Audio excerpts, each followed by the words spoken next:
عن اسماء بنت یزید الاشہلیہ، عن اسماء بنت یزید الاشہلیہ رضی اللہ عنہا عن رسول اللہ صلی اللہ علیہ وآلہ وسلم. ابھی ایک نام گیا عمر بن عبسہ، اور ابھی ایک نام آیا عمر بن عبسہ، پھر ان کے بعد نام آیا اسماء بنت یزید الاشہلیہ.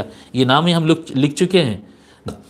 حضرت اسماء بنت یزید الاشہلیہ رضی اللہ عنہا، ہم نے ذکر کیا تھا نا ایک صحابیہ نے نو کو قتل کیا تھا جنگ رومیوں سے ٹکراؤ میں.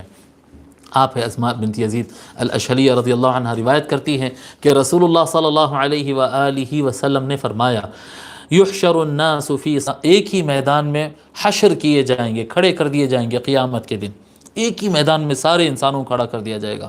فینادی مناد، پس ایک آواز لگانے والا آواز لگائے گا.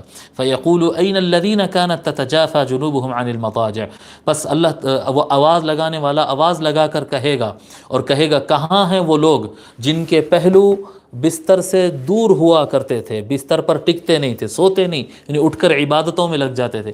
فیقومون وهم قلیل فیدخلون الجنۃ بغیر حساب، تو وہ اٹھ کر نکل آئیں گے پورے مجمع میں سے، جو راتوں کو عبادت کرنے والے لوگ ہوں گے وہ اٹھ کر آئیں گے. فیدخلون الجنۃ بغیر حساب، وہ جنت میں داخل ہو جائیں گے بغیر کسی حساب کے. ثم یؤمر بسائر الناس الی الحساب، پھر اس کے بعد سارے لوگ کو حساب کی طرف بلایا جائے گا، حکم جاری کیا جائے گا، چلو حساب دینا ہے. اس کو امام بیہقی نے روایت کیا ہے.